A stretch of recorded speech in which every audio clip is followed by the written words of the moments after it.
That makes sense? Yes, sir. Awesome.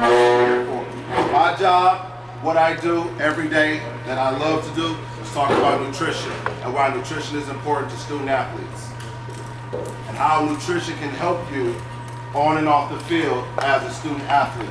The reason why I'm not just saying athlete is because you're what? You're a student first. The things we do in and out of the classroom make sense on and off the field, and this is why you need to pay attention. We're going to start off with a few questions. Show of hands, who had breakfast? So that means we have to lead by what? Lead by what? Example. Awesome. We're going to get down to the nitty gritty today. What you have for breakfast? Yeah, remember you had for breakfast? Ooh, yeah, I like it. Yeah, we're going to have a good day today. What you have for breakfast? Cereal? Say it like you mean it. Cereal? Okay. What you have for breakfast? Nothing? Okay, say it like it. You had a what? Go-go squeeze. What's that, yogurt? Applesauce. On your way to school or while you're at school, make the adjustment as a student athlete to grab something to start your day off with. Because you're in a sport, big, fast, strong. And you need to be what? Properly fueled and properly hydrated for practice, for games, and also for the recovery aspect, right? Because you don't want to be that injured athlete because you skipped meals that could have been prevented to keep you on the field. Nobody's here sitting right now looking at me wants to be an injured athlete on the sideline not playing. Does that make sense? Come on, does that make sense? Yes, coach. So now that you know that, and now you know the importance of food, I know we're not gonna make these mistakes. I know we're gonna stay hydrated. Who had at least 8 glasses of water today? Woo! Come on, raise your hand. Who had at least 8 glasses of water today? Nobody? 8. Who had at least 6 glasses of water? Put your hands down. From this day forward, when I come back, I wanna see all hands raised. Because an athlete that's hydrated is an athlete that stays on the field. If you're here today, that means you're doing what? You're putting out effort to keep you on the field. If you're not hydrated, what happens? Okay, I'll take that one. Come on. Say it again. I want you to stand up and say that one, please. Your vision is impaired? Thank you. Can everybody in here agree? If you're out there on that field, and your vision is impaired, what can you cause? And we interact with them. What can we cause if your vision is impaired? What can we do? Somebody needs to say it. Come on. Injuries? Stand up and say it. Thank you. Y'all see where we getting at with this? Y'all see where we getting at with this? How important is nutrition? Really important. Why? Because it affects how you play the game. How important is it to stay hydrated? Very. Why? So you can save the game. No, don't say what he said. Why? So you can put. I'm gonna play at that next level, right? And at that next level, if you're skipping meals, if you're skipping breakfast, if you're skipping lunch, if you're not hydrated, and it's that bowl game, and you cause that incident, and you look back, and you say, why did I do that? Who fault is it? You say, who fault is it? Yours. So take what? Take ownership in knowing that you need to do what? Make better decisions. What do we have for lunch? Lunch. All right, awesome. Let's go to dinner. What we having for dinner? Come on. Chicken and rice. Okay, come on, help them out. Come on. What else we having? We thinking. What we having? Go ahead. Steak and potatoes. There, okay. I like that. Steak Taco and Bell. potatoes. Yeah. What'd you say? Taco Bell. Taco Bell? That's my boy right there. Well, if that's his option, that's what he chooses. I mean, he has to make what? He has to make the choices, right? We can't make the choices for him. And if he makes the choice of Taco Bell, we just hope that you make what? A healthy choice, right? So I'm not gonna tell you not to do it because that could be what works for you. But what I will say as often, as much as you can. Make good choices. Is that fair? Is that fair? Yep. Now, right before we go to bed. Come on, I want you to think about it. Wait a minute, somebody said milk. You need chocolate milk, but somebody said protein. So, what I like to have, and this is something I want you to think about, Greek yogurt with some blueberries in it, or some granola in it. Because the Greek yogurt, pay attention, especially if I know that I'm having an issue with putting on lean muscle mass. I want you to really start thinking about this. Start thinking about when you ask the question. This is when you need to start making this all add up. Because I know for a fact that you're sitting right here, you're putting forth the best effort you possibly can on and off that field as a student athlete. I'm grabbing personally, if I'm telling the athlete, if they can, grabbing some Greek yogurt, grabbing some granola, maybe grabbing some blueberries with the antioxidants, something of that nature. Because the largest amount of recovery happens when? Say it again. At rest. So that might mean you actually need to what? Get a good amount of rest. If you know that your body needs to recover after a hard practice or after a hard game, go to bed. Please. This is when you recover.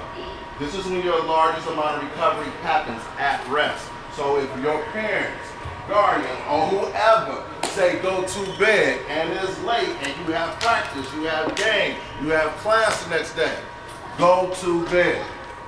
That's the best thing you can do for yourself to help you on and off that field. I cannot stress that enough. I've had more conversations in 2023 about stress management and sleep than I would like to have, especially with youth athletes.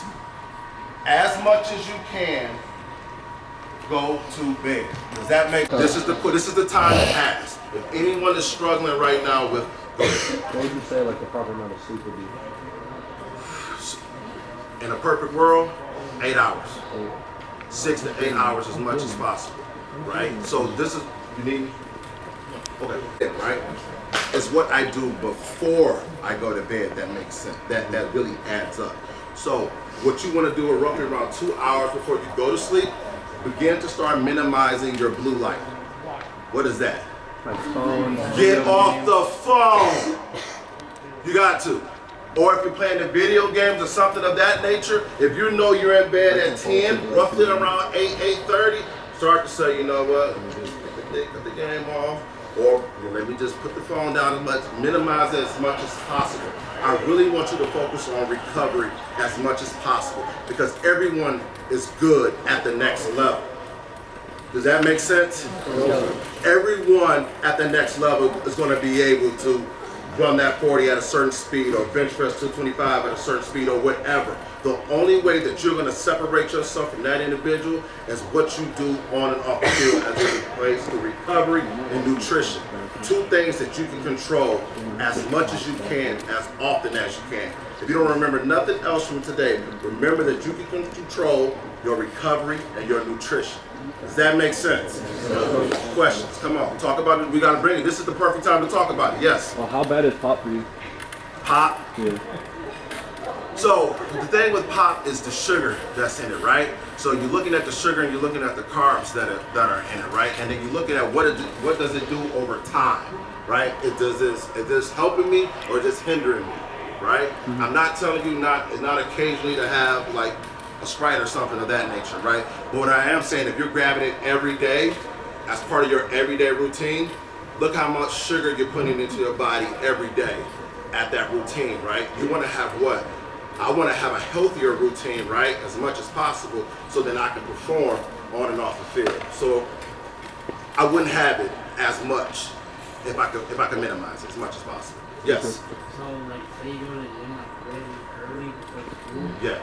But instead of eating it with And like 6 a.m., right? And you're up at 4:30 to get ready. You leave the house at about 5:30, right?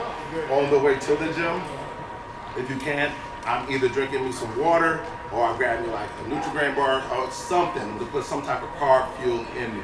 And then after it's over with, I have my eggs, my bacon, my turkey bacon, my pancakes, my waffles, things of that nature, with some type of peanut butter spread on it or something of that nature. Or I'll grab me a chocolate milk, especially like if I'm on campus and I'm running in between classes and something of that nature. That makes sense? Awesome. Yes.